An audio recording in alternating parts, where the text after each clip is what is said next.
This channel does not promote any violent, harmful, or illegal activities. All content provided by this channel is meant for an educational purpose only.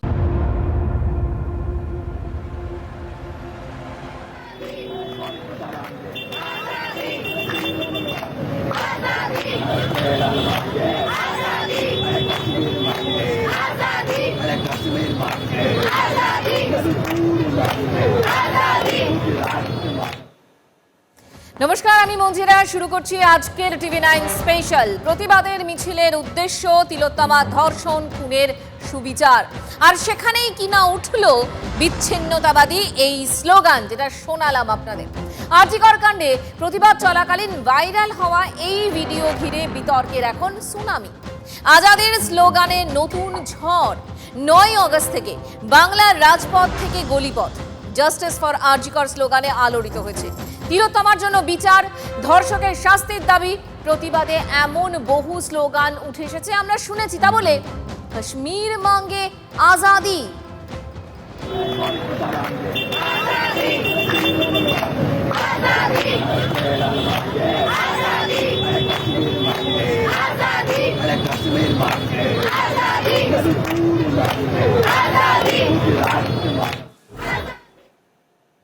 দেখুন, তিলোত্তমার জন্য বিচারের দাবিতে মিছিল থেকে এই স্লোগান ঘিরে প্রশ্ন উঠেছে, এটা কি প্রতিবাদের রূপ, না লুকিয়ে বিচ্ছিন্নতাবাদী মানসিকতা? যারা এই স্লোগান তুললেন তারা কি জানেন এর অর্থ কি? প্রশ্ন উঠছে আন্দোলনটাকে আরো গুলিয়ে দেওয়ার চেষ্টা কি চলছে, যাতে রাজনৈতিক দলগুলো আরো সহজে এই আন্দোলনটাকে নিজেদের সুবিধা মতো ব্যবহার করতে পারে। গণতান্ত্রিক অধিকার প্রয়োগ করতে ভোটের লাইনে যখন কাশ্মীরবাসী, তখন কলকাতার পথে আজাদির এই স্লোগান। কারণ কি? বিচ্ছিন্নতাবাদী এই স্লোগান তুলল কারা? কি তাদের পরিচয়? তারা কি ভুলে গিয়েছিলেন এই স্লোগান নিয়ে অতীতে কি কি বিতর্ক তৈরি হয়েছে? নাকি তারা জেএনইউয়ের আন্দোলন থেকে এতটাই অনুপ্রাণিত যে স্থান, কাল, বিচার একেবারেই তারা করলেন না, পুরো স্লোগানটাই জাস্ট টুকে দিলেন? স্লোগানটা ঠিক যেমন ভাবে জেএনইউতে উঠেছিল, এবার মশাল মিছিল থেকে বিতর্কের আগুন আরো জ্বলে উঠল। কেউ কেউ বলছেন এ ধরনের স্লোগান যারা তুলছেন তারা দেশ টুকরো টুকরো করতে চায়, আর এই আজাদি স্লোগানে সিঁদুরে মেঘ দেখছেন তারা। এক্স হ্যান্ডেলে তৃণমূল নেতা কুণাল ঘোষ দাবি করেছেন যে এই ভিডিও যাদবপুরে। তৃণমূল বলছে আজাদি স্লোগান বুঝিয়ে দিচ্ছে তিলোত্তমার জন্য বিচারের দাবির আড়ালে একটা অরাজকতা তৈরির চেষ্টা হচ্ছে। অথচ এই তৃণমূলই এতদিন এই আন্দোলন বাম রামের চক্রান্ত দেখেছে, ডাক্তারদের ধর্নায় বাম অতি বামের ষড়যন্ত্র দেখেছে। ডক্টর যারা আন্দোলন করছেন, আপনারা তো লোককে মিছিলে নামবার ডাক দিচ্ছেন, তাহলে এই স্লোগানের দায় এবং দায়িত্ব আপনারা নিন অথবা নিন্দা করুন। কলকাতার রাস্তায় স্লোগান কাশ্মীর মাঙ্গে আজাদি। মানুষের আবেগকে সামনে রেখে কারা এই জঘন্য কাজটা করছে এবং মানুষের আবেগকে বিপথে চালিত করে দিয়ে অন্য উদ্দেশ্য সাধন করার চেষ্টা করছে, এই স্লোগান থেকেই সেটা উঠে আসে। তৃণমূলের বক্তব্য শোনালাম, যদিও বিজেপি মনে করছে যে যারা এসব স্লোগান তুলছেন তারা আসলে বামের ছদ্মবেশে তৃণমূলপন্থী। নেপথ্যে রয়েছে তৃণমূলের মদত, যারা নো ভোট টু মোদি করে তাদের কাজ এটা। আন্দোলনটাকে হাইজ্যাক করার চেষ্টা কিছু অতি বামেরা করছে, তারা মমতা বন্দ্যোপাধ্যায়ের অঙ্গুলি হেনারই করছে। তারা জানে যে এই স্লোগানগুলো উঠলে পরে সাধারণ মানুষ পিছিয়ে আসবে, কারণ সাধারণ মানুষ কাশ্মীরের আজাদি চায় না, সাধারণ মানুষ ভারতবর্ষকে নিয়ে খুশি আছে। তারা বামপন্থী, সামনে ওটা তাদের ক্যামোফ্ল্যাজ বা ছদ্মবেশ, পেছন থেকে তারা তৃণমূল কংগ্রেসের অ্যাক্টিভ কর্মী। এরা ভোটের সময় নো ভোট টু মোদি করে মমতা ব্যানার্জির চাষ করালো। মমতা ব্যানার্জি পশ্চিমবঙ্গে দেশবিরোধী, রাষ্ট্রদ্রোহী যারা, তাদেরকে তিনি এখানে লালিত পালিত করে রেখেছেন এবং এই কাজে তার দলেরও একটা অংশ যুক্ত রয়েছে। এটা তো সংকীর্ণতা, প্রাদেশিকতা, দেশের মধ্যে আরেকটা দেশ তৈরি করার যে অপচেষ্টা, এটা বহুত্ববাদে বিশ্বাসী ভারতবর্ষের ক্ষেত্রে বেমানান। আচ্ছা, আর বামেরা বামেদের সাফ কথা, আজাদের স্লোগানের অর্থ ছিল এক উদ্দেশ্যে আর ব্যবহার হচ্ছে অন্য অর্থে। বিজেপির মতো বামেদেরও ধারণা তৃণমূল চক্রান্ত করে আন্দোলন হাইজ্যাক করতে চাইছে। আজাদি স্লোগানটা যখন বিশ্ববিদ্যালয়গুলোতে ব্যবহৃত হতো বা গোটা দেশ জুড়ে যখন ব্যবহৃত হতো, তখন তো যারা আন্দোলনের সাথে থাকতো, যারা এই স্লোগান দিত, তারা মূলত বেকারত্বের থেকে আজাদি, মূল্যবৃদ্ধির থেকে আজাদি, তারা ধর্ষণের থেকে আজাদি, তারা পুরুষতন্ত্রের থেকে আজাদি, এইসব কথা বেশি বলতো। সেখানে কিছু লোক ঢুকে পড়ে তারা এই ধরনের কাশ্মীর ভাঙে আজাদি, তারা দেশকে টুকরো করা ইত্যাদি স্লোগান দিত। কিন্তু সেই লোকগুলোকে বিচ্ছিন্ন করুন, আমরা কেউ এই ভারত ভাগ করার শক্তিগুলোর পক্ষে নই। তাহলে কি দাঁড়ালো? বিতর্কিত এই স্লোগান নিয়ে রাজনৈতিক আকচাকচি চলছে। প্রশ্ন হলো, যারা এই স্লোগান তুলেছিলেন তাদের কি মনে হয়নি যে বিতর্কিত স্লোগানের জন্য ডাক্তারদের আন্দোলনটাতেও বিচ্ছিন্নতাবাদী একটা স্ট্যাম্প লেগে যেতে পারে? নাকি বিচ্ছিন্নতাবাদী স্ট্যাম্পটা চেপে বসলে আন্দোলনটাকে আরেকটু এলোমেলো করে দিতে সুবিধা হয়?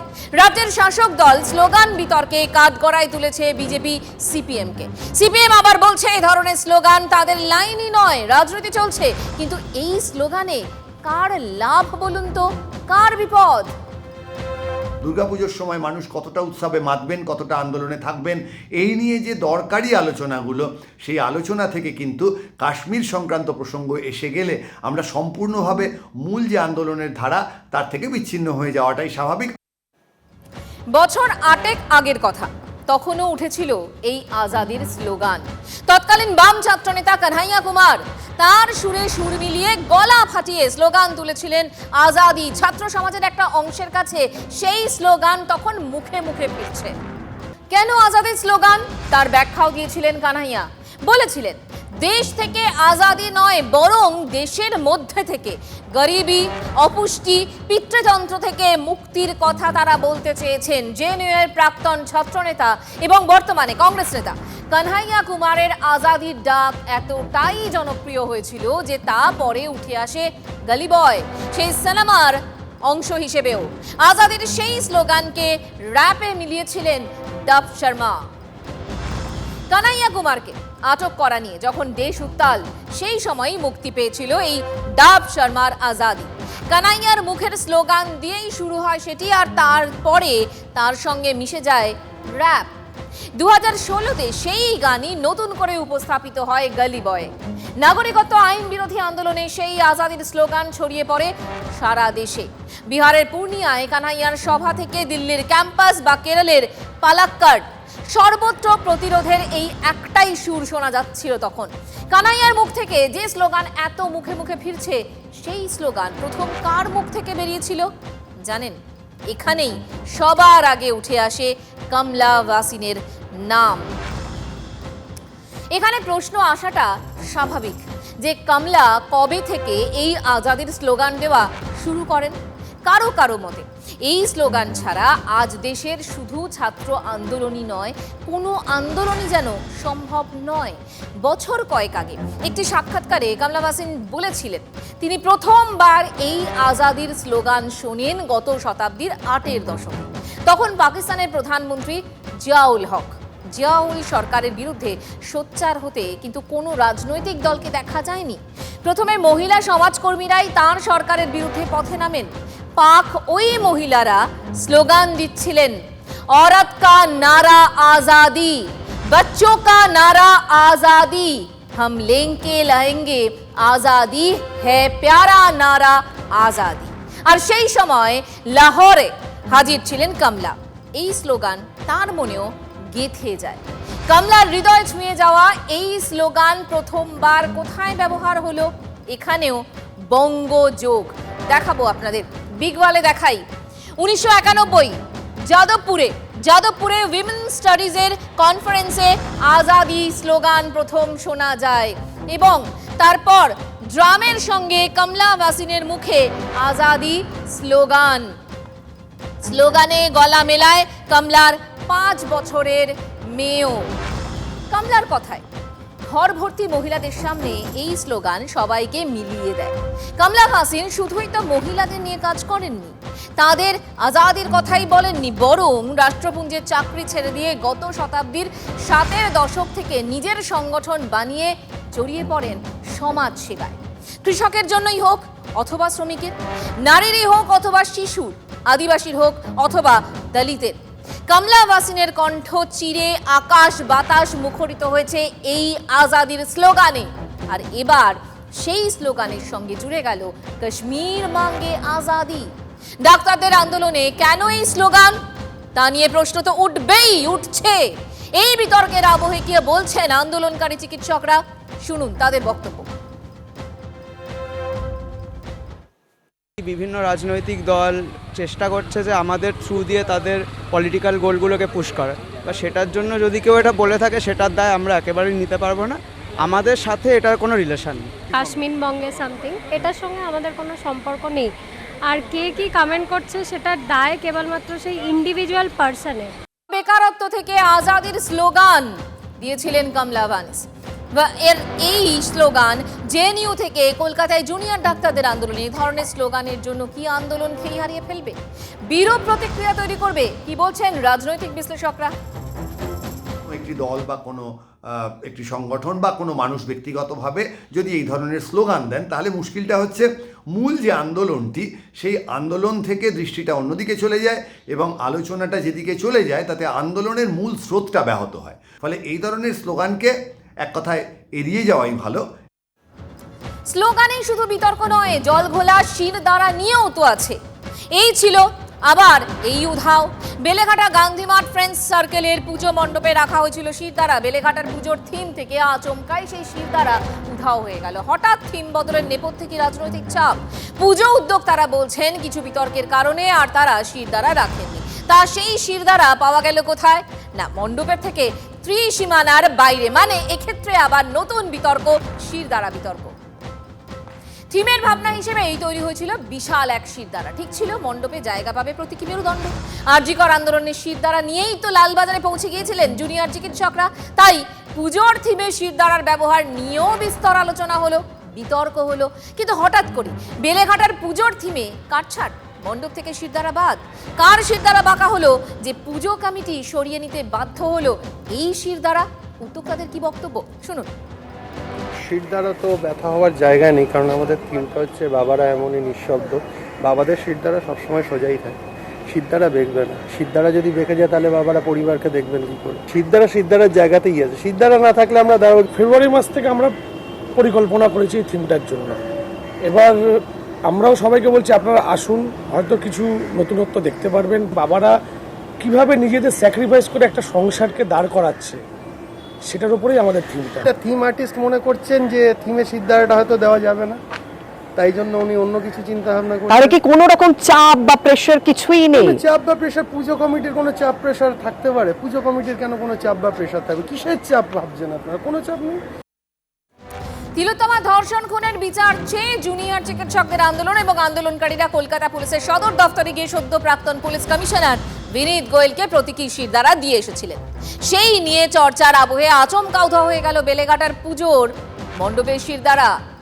শিরদাঁড়া সরানো হলো কেন তা নিয়ে যখন তোলপাড় বেলেঘাটা, তখন মেরুদণ্ড সোজা রেখেই কেষ্টপুরে মাস্টারদা স্মৃতি সংঘ এবার পুজো করছে।